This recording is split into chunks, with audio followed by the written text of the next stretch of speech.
بسم اللہ الرحمن الرحیم۔ السلام علیکم، میں ہوں سائرہ ممتاز اور آپ کے سامنے حاضر ہوں آج چوتھے لیکچر کے ساتھ۔ متعدی امراض اور متعدی مریضوں سے بچنے کے بارے میں آج ہم پڑھیں گے ہدایات نبوی صلی اللہ علیہ وآلہ وسلم۔ اچھا، بہت آگے کی طرف مطلب پیچیدہ بیماریوں کی طرف جانے سے پہلے ہم حفظان صحت کے اصولوں اور جو ہمارے دین میں یا جو ہمارے مذہب میں صفائی نصف ایمان ہے جو کہا گیا، یا جو ہولسٹک ہیلنگ کے جو مختلف میتھڈز ہیں، جیسے کہ میں نے آپ کو بتایا کہ مراقبہ، نفس کشی ہو گئی، یا پھر ہولسٹک ہیلنگ کے بے شمار طریقے ہیں، جیسے صفائی ہے، بدن کا خیال رکھنا ہے، پاکیزگی خیالات ہے، اس کے بعد جو ہے وہ روحانی علاج معالجہ ہے، دم درود وغیرہ کی بھی احادیث میں اجازت آئی ہے۔ اور کیونکہ یہ میں نے کہا کہ اچھا، اور بہت سارے طریقہ علاج ہیں، جیسے کہ اب تو ریڈیشن تھراپی سے بھی لوگ واقف ہیں۔ میڈیٹیشن تھراپی کے علاوہ مطلب شعاؤں سے علاج ہوتا ہے، مختلف کلر تھراپی سے علاج ہوتا ہے۔ اس کے بعد اب تو بہت آ گیا ہے، اب تو بہت الٹرنیٹیو میڈیسن میں بہت زیادہ وسعت آ گئی ہے۔ ہمارے پاس ریکی ہیلنگ ہے، پھر وہ ایکوپنکچر اور یہ سب چیزیں بہت زیادہ ہیں۔ تو اس سے قبل کہ ہم بہت زیادہ پیچیدہ بیماریوں کی طرف جائیں یا ہم اور زیادہ ٹاپکس کور کریں، ہم سب سے پہلے کم سے زیادہ کی طرف جائیں گے۔ یعنی ہم دیکھتے ہیں کہ جیسے وبائی امراض ہوتے ہیں جو وبا کی صورت میں پھیلتے ہیں، طاعون ہو گیا، یہ تو خیر بڑی بڑی بیماری ہیں۔ ہمارے سامنے ڈینگی ہو گیا، یا پھر جو یہ اپنا کووڈ آیا تھا، اس طرح سے جو متعدی امراض جن کو کہا جاتا ہے، اس کے بارے میں متعدی امراض اور متعدی مریضوں سے بچنے کے بارے میں نبی اکرم صلی اللہ علیہ وآلہ وسلم کی ہدایات کیا ہیں۔ صحیح مسلم میں حضرت جابر رضی اللہ تعالی عنہ سے حدیث مروی ہے۔ وہ فرماتے ہیں، بنو ثقیف کی طرف سے جو وفد آپ صلی اللہ علیہ وآلہ وسلم کے پاس آیا تھا، اس میں ایک مجذوم شخص تھا۔ آپ صلی اللہ علیہ وآلہ وسلم نے اس کو کہلا بھیجا کہ اب تم لوٹ جاؤ، ہم نے تم سے بیعت کر لی ہے، اب رکنے کی ضرورت نہیں۔ امام بخاری نے اپنی صحیح بخاری میں حضرت ابو ہریرہ رضی اللہ تعالی عنہ سے حدیث تعلیقاً نقل کی ہے۔ وہ فرماتے ہیں کہ نبی کریم صلی اللہ علیہ وسلم نے فرمایا، مجذوم سے دور رہو جیسا کہ تم شیر سے خود کو دور رکھتے ہو۔ نبی صلی اللہ علیہ وسلم نے فرمایا، مجذومیوں کی طرف ٹکٹکی باندھ کر برابر دیکھتے نہ رہو۔ اب اس سے کیا محسوس ہوتا ہے آپ کو؟ ٹکٹکی باندھ کر دیکھنے سے کیا ہو جاتا ہے؟ مطلب صرف دیکھنے سے تو بیماری نہیں نا۔ اگر آپ کسی ڈینگی کے مریض کو یا آپ کسی کووڈ کے مریض کو خالی دیکھتے رہیں اس سے تو نہیں نہ لگتی بیماری، لیکن کیا ہوتا ہے کہ آپ کے اورا پہ اثر انداز ہوتی ہے یہ چیز۔ آپ کی انرجی ہیلنگ پر، جو آپ کا اورا ہوتا ہے اس کی انرجی پر اثر انداز ہوتی ہے یہ بات۔ اور نبی اکرم صلی اللہ علیہ وآلہ وسلم نے کا فرمان جو ہے، بعض اوقات آپ ظاہر سی بات ہے، آپ نے بہت ساری چیزیں ایسی جیسے صفائی نصف ایمان ہے، نصف ایمان نکاح کو فرمایا گیا، پھر بتایا گیا کہ صفائی بھی نصف ایمان ہے۔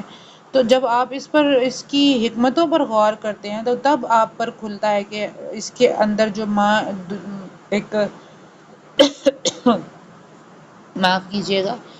جو ایک مانوی جہان آباد ہے وہ کیوں ہے۔ صرف لفظوں پر غور مت کیا کریں، بلکہ اس کی گہرائی تک جا کر سوچ و بچار اور غور و فکر ہمیں قرآن پاک نے بھی ہمیں یہ ہدایت فرمائی ہے کہ جو بھی ہے مطلب ہر چیز پر غور و فکر کرنے سے اس کے معنی و مفہوم ہم پر کھلتے ہیں۔ تو جب ہم آج کل کیا ہوتا ہے، آپ دیکھتے ہوں گے میری وال پر لوگ آتے ہیں اور میں مطلب ایک فضول میں، جیسے کہ میں نے گائے کے گوشت کو مضر صحت لکھا تو لوگ آ کر اس میں بھی ہندو سکھ اور عیسائیوں کو لے آئے، حالانکہ یہ بات نہیں ہوتی۔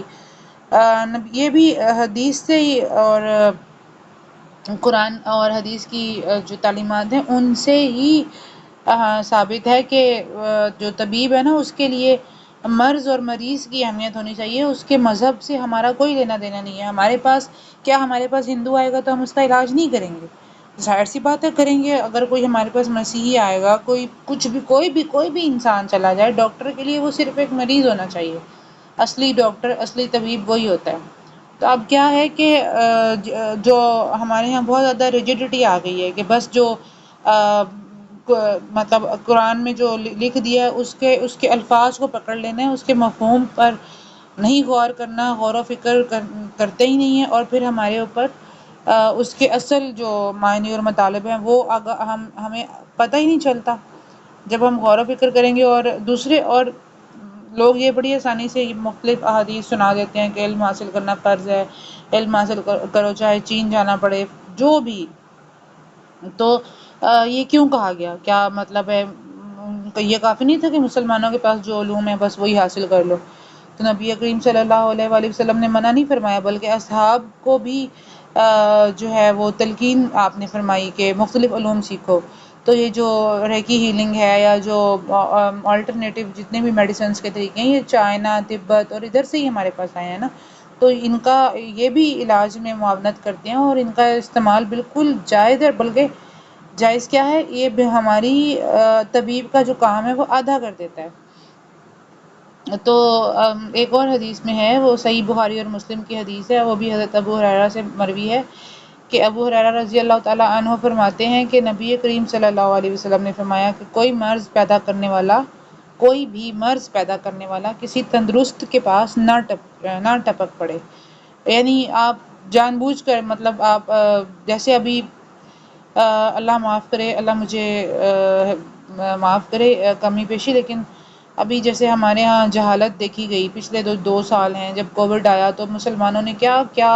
ڈرامے بازیاں نہیں کی، کیا کیا نہیں یہودیوں کی سازش بتایا، کسی نے کچھ کہا، جان بوجھ کے مساجد میں گھسے، جان بوجھ کے مطلب خود بھی بیمار ہوئے اور دوسروں کو بھی بیمار کیا۔ اور جبکہ جو زیادہ خود کو بہت ہی مسلمان، مطلب ہم تو بہت مسلمان ہیں، ہم قرآن حدیث پر بہت عمل کرتے ہیں، کوئی نہیں ہوتا، آپ مسلمان سے مصافحہ کرو، مسلمان سے معانقہ کرو، چاہے وہ مر جائے بیچارہ، ہے نا۔ اور یہ نہیں پتا کہ حدیث شریف میں رسول اکرم صلی اللہ علیہ وآلہ وسلم کا یہ کلیئر کٹ، یعنی صحیح مسلم کی، بخاری اور مسلم کی حدیث ہے کہ حضور پاک صلی اللہ علیہ وسلم نے فرمایا کہ کوئی مرض پیدا کرنے والا کسی تندرست کے پاس نہ ٹپک پڑے۔ اس کے بعد ابن ماجہ میں ابن عباس رضی اللہ تعالی عنہ سے روایت ہے کہ حضرت نے مجذوم سے گفتگو فرمائی اور آپ اور اس جذامی کے مابین 1 یا 2 نیزے کا فاصلہ تھا۔ اب آپ کو پتہ ہے جذام ایک خراب بیماری ہے جو بدن میں سودا کے پھیلنے سے پیدا ہوتی ہے، جس سے سارا بدن خراب ہو جاتا ہے، تمام اعضاء، یہ جذام جو ہے یعنی کوڑ بن جاتا ہے، تمام اعضاء کا مزاج، اس کی شکل و صورت بگڑ جاتی ہے، اور جب یہ بیماری عرصہ تک رہ جاتی ہے تو تمام جسم کے جو اعضاء ہیں وہ گل سڑ جاتے ہیں، ہے نا۔ تو اطباء اس کو داء الاسد کہتے ہیں، اور اس کی 3 وجوہات بتاتے ہیں۔ اول، یہ بیماری کثرت سے شیر کو ہوتی ہے، معاف کیجیے گا، یہ بیماری کثرت سے شیر کو ہوتی ہے، شیر مطلب جانور جو ہے اس کو ہوتی ہے۔ اس بیماری کی وجہ سے مریض کا چہرہ جو ہے بگڑ جاتا ہے اور اس کی شکل شیر کے رنگ و روپ کی ہو جاتی ہے، اس لیے اس کو داء الاسد کہتے ہیں، اور جو اس کے پاس جاتا ہے وہ اسے پھاڑ کھاتا ہے، یا جو اس کے قریب ہوتا ہے اس کی بیماری کی وجہ سے اس میں شگافتگی پیدا ہو جاتی ہے۔ اور اطباء اب اس کے بارے میں، یعنی طب کیا کہتی ہے؟ طب یہ کہتی ہے کہ یہ بیماری متعدی اور نسلی طور پر وراثتاً چلنے والی ہے۔ جو آدمی مجذوم کے قریب رہتا ہے یا مسلول کے قریب رہتا ہے وہ اس کے سانس کے اثر سے متاثر ہو کر اس بیماری میں مبتلا ہو جاتا ہے۔ اسی لیے رسول اللہ صلی اللہ علیہ وسلم نے امت پر کمال شفقت اور غیر معمولی جذبہ خیر خواہی کی وجہ سے امت کے ہر فرد کو ایسے اسباب اختیار کرنے سے منع فرمایا جن سے امت کا کوئی فرد فساد و عیب اور جسمانی اور قلبی کسی اس میں عارضے میں مبتلا ہو جائے۔ یہ ظاہر بات ہے کہ کبھی بدن میں اس بیماری کے قبول کرنے کی صلاحیت اور استعداد موجود ہوتی ہے، اور کبھی ایسا بھی ہوتا ہے کہ طبیعت میں جو ہے وہ غیر معمولی ہماری جو ہے سرحد ہوتی ہے، اور ہمارا جو ہے وہ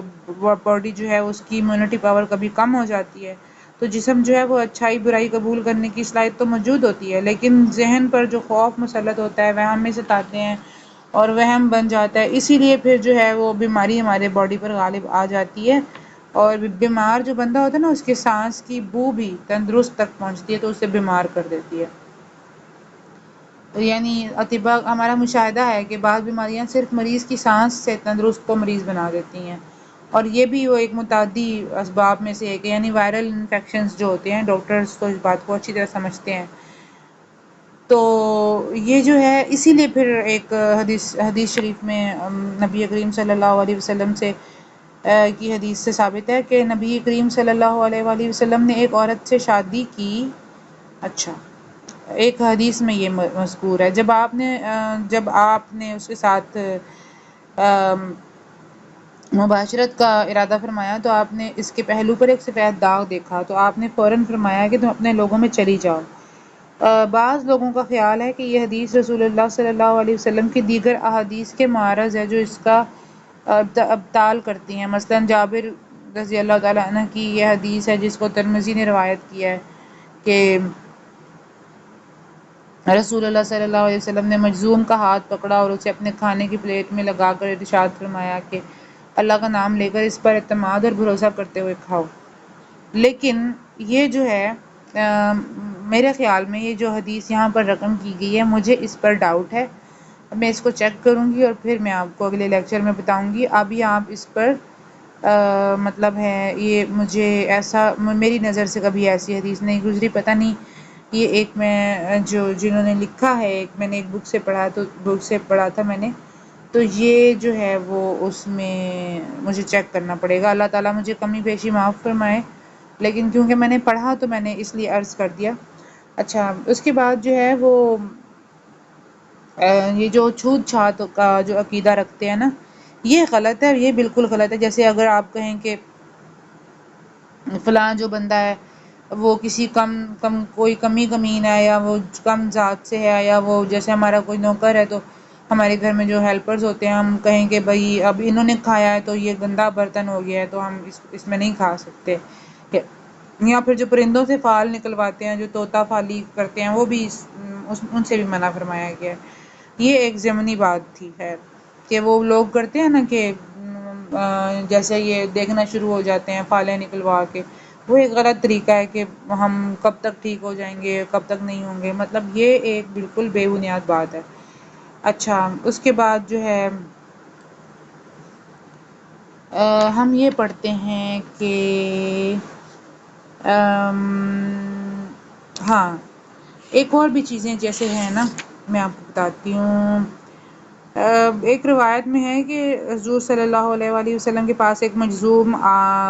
آدمی جو ہے وہ بیعت اسلام کے لیے آیا۔ آپ نے اسے بیعت کا پروانہ عطا کر کے فرمایا کہ اب تمہیں رکنے کی ضرورت نہیں ہے، فوراً واپس چلے جاؤ۔ اسے خدمت میں حاضری کی اجازت نہ دی۔ دوسری جگہ فرمایا کہ نحوست عورت گھر اور چوپائے میں ہوتی ہے۔ یہ جو انہوں نے ساری جو احادیث نقل کی ہیں نا، یہ ایک دوسرے کے معارض و متناقض ہیں، ٹھیک ہے، لیکن کیونکہ یہ ہمارا ٹاپک ایسا ہے نا تو ان کو بتانا بھی ضروری ہے کہ ظاہر سی بات ہے آپ غور کریں اور دیکھیں کہ بعض دفعہ کتب احادیث میں ایسی بھی جو احادیث اکٹھی ہو جاتی ہیں جو بظاہر ایک دوسرے کی ضد نظر آ رہی ہوتی ہیں، تو جو نظر انداز کرنے والی بات ہے اس کو ہمیں نظر انداز کر دینا چاہیے۔ ظاہر سی بات ہے اب ہم کوئی عالم دین یا ہم نے کوئی درس نظامی تو نہیں کیا ہوا کہ ہم جو ہے ان پر اعتراضات کریں، لیکن کیونکہ انہوں نے لکھ دیا تو ٹھیک ہے ہم پڑھ لیتے ہیں، لیکن ظاہر سی بات ہے جس چیز کو ہمارا دل نہ مانے کہ نہیں اللہ کے رسول ایسا نہیں کر سکتے، تو آپ اس سے صرف نظر بھی کر سکتے ہیں، اس کا ذکر بھی کرنے کی ضرورت نہیں ہوتی۔ تو یہ تو تھا چھوت چھات کا، اور یہ بیان تھا کہ حضور پاک صلی اللہ علیہ وسلم نے اس کے بارے میں کیا ارشاد فرمایا ہے۔ پھر جو ہے نا یہ اصول علاج میں سب سے بڑا اور اہم اصول ہے کہ علاج جو ہے طبیب اگر اس کو نظر انداز کر دیا تو مریض کو اس سے نقصان ہوگا۔ وہ یہ چیز ہے کہ غیر عادی اور غیر مرغوب دواؤں اور غذاؤں کی بنسبت جو عادی اور مرغوب غذائیں ہوتی ہیں ان سے علاج کرنا چاہیے۔ مثال کے طور پہ اگر کوئی بندہ کہے کہ نہیں مجھے نا بکرے کا گوشت نہیں پسند ہے، تو آپ اس کو زبردستی کھلائیں گے تو کیونکہ وہ اس کو ایکسیپٹ نہیں، اس کی مائنڈ اور اس کی باڈی اس کو ایکسیپٹ ہی نہیں کر رہی، اس کو وہ چیز پسند ہے، اس کی طبیعت میں نہیں ہے، اس کو کائی آ جائے گی، وہ کھائے گا تو اس کو آپ کہیں گے نہیں تم ضرور کھاؤ۔ تو ظاہر سی بات ہے جو چیز کسی بھی انسان کی روح، قلب و روح جب اس کو سے وہ مطمئن نہ ہو، تو چاہے وہ امرت ہی کیوں نہ ہو، وہ اس کو کتنی ہی دنیا کی اعلیٰ ترین وہ مطلب دوائی آپ کستوری کھلا دیں، وہ بھی اس پہ اثر نہیں کرے گی۔ کیوں؟ کیونکہ اس کی باڈی ریزسٹ کرے گی، کیونکہ اس کا دماغ ہی اس کو ایکسیپٹ نہیں کر رہا، اس کے ٹیسٹ برڈز ہی اس کو ایکسیپٹ نہیں کر رہے۔ تو یہ جو چیز ہوتی ہے نا، یہ بہت امپورٹنٹ ہوتی ہے۔ جیسے دیہات کے باشندوں یا خانہ بدوشوں وغیرہ کو اگر آپ شربت نیلوفر، تازہ گلاب اور جوشاندے پلانا شروع کر دیں تو وہ سخت جان ہوتے ہیں، ان پہ یہ نرم نرم چیزیں اثر نہیں کرتی، تو ان کی طبیعت میں یہ رغبت بھی نہیں ہوتی ان چیزوں سے۔ تو بلکہ شہر کے جو باشندے ہوتے ہیں اور متمدن لوگوں کی جو عام دوائیں ہوتی ہیں نا، وہ بھی دیہاتیوں پر اثر انداز نہیں ہوتی۔ تو تجربہ جو ہے وہ اس کا شاہد ہے۔ تو ہم نے جو علاج نبوی کے صلی اللہ علیہ وسلم کے سلسلے میں جو آپ کے سامنے پیش کیا، تو اگر آپ اس کو پر غور و فکر کریں تو آپ کی سمجھ میں آ جائے گا کہ حضرت صلی اللہ علیہ وآلہ وسلم کے علاج میں مریض کی عادات اور آب و ہوا کو خصوصی رعایت ہوتی تھی۔ یہی وہ اہم ترین اصل چیز ہے جس کی طرف تمام اصول علاج میں سب سے زیادہ توجہ دینے کی ضرورت ہے۔ جو جتنے بھی بڑے بڑے اطباء گزرے ہیں نا، انہوں نے تصریح کی ہے، حتیٰ کہ عربوں کے طبیب اعظم حارث بن کلدہ نے بھی اس بات کی تصریح کی ہے کہ حارث کی حیثیت عربوں میں بکرات جیسی ہے، یعنی اس بندے کی، یہ جو عربوں کے ہاں طبیب اعظم مانا جاتا ہے، یہ ایسا ہی ہے جیسے حکیم بکرات تھے۔ تو اس نے کہا تھا کہ پرہیز و احتیاط سب سے بڑی دعا ہے، اور معدہ جو ہے وہ بیماری کا گھر ہے، اور جو بدن جس بات کا عادی ہو اس کی عادت کے مطابق اس کو دوا دو۔ سب سے بڑا اصول علاج جو ہے وہ یہ ہے۔ اور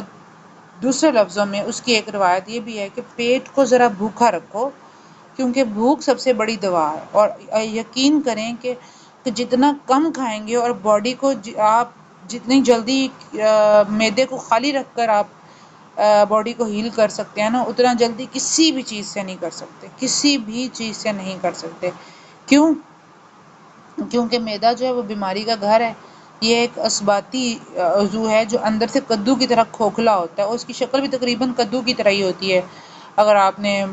دیکھی ہو، اس کی شکل دیکھی ہو نا۔ اور اس کے جو ہیں، اس کے بارے میں ہم پھر اگلے لیکچر میں پڑھتے ہیں کہ یعنی معدے کی جو بیماریاں ہیں اس کے سلسلے میں علاج نبوی میں کیا کیا چیزیں ذکر کی گئی ہیں، اور کن چیزوں سے ہمیں علاج کرنے کے لیے کہا گیا ہے، اور رسول اللہ صلی اللہ علیہ وسلم نے معدے کے امراض میں جو ہے وہ طریقہ علاج میں جو ہے نبوی طریقہ علاج کیا تھا۔ امید کرتی ہوں کہ ہم نے کافی کچھ اصول علاج اور طبیب کے ذمہ داریوں کے سلسلے میں، اور جو اینشنٹ لوگوں کی جو نالج تھی اس میں ہم نے کافی کچھ آپ کو بتایا ہے۔ اب ہم جو ہے وقتاً فوقتاً جو ہے مختلف امراض کا ذکر کریں گے۔ اس کے بعد آپ کو آخر میں جب بالکل ہمارا یہ طب نبوی کا جو اختتام ہونے والا ہوگا، تو آخر میں یہ ذکر کروں گی کہ اینشنٹ وزڈم کیا ہوتی ہے، باقی جو الٹرنیٹیو میڈیسن میں طریقہ علاج جو ہیں وہ کس طرح سے ہیں، کس طرح کام کرتے ہیں۔ ابھی تو ہم صرف کیونکہ آپ سب لوگ باقی جو میرے پاس جو ڈاکٹر یا طبیب جو آلریڈی جن کو تھوڑی نو ہاؤ ہے وہ تو جانتے ہی ہوں گے۔ باقی لوگوں کے لیے کیونکہ نئی باتیں ہوں گی، تو میں نے تھوڑا اس چیز کو لیا 3-4 لیکچرز میں کہ بیماری اور بیماریوں کا علاج کیسے ہوتا ہے، سنت نبوی کیا ہے، یا ہولسٹک ہیلنگ کے طریقے کیا ہیں، یا طب نبوی میں کیا کہا گیا ہے، طبیب کی ذمہ داریاں کیا ہوتی ہیں، آب و ہوا کیوں ضروری ہے۔ اس پر ہم پھر ایک لاسٹ میں بھی ایک لیکچر رکھیں گے انشاءاللہ۔ تو اب تک کے لیے یہی تھا، اور انشاءاللہ ہم پھر اگلے لیکچر کے ساتھ دوبارہ حاضر ہوں گے آپ کی خدمت میں۔ امید کرتی ہوں کہ یہ لیکچر آپ کے لیے مفید رہا ہوگا۔ اگر آپ کو یہ لیکچر پسند آیا ہے تو ہمارا چینل جو ہے سبسکرائب کیجئے، اور زیادہ سے زیادہ جو ہے وہ شیئر بھی کیجئے، اور فیڈ بیک ضرور دیجئے گا، کم از کم کمنٹس میں لکھ دیا کریں آ کر۔ اس سے بہت حوصلہ افزائی بھی ہوتی ہے، اور دوسرے لوگوں کو اس سے رغبت بھی ہوتی ہے۔ تو انشاءاللہ اپنا خیال رکھیے گا، نیکسٹ لیکچر میں ملاقات ہوتی ہے۔ اللہ حافظ۔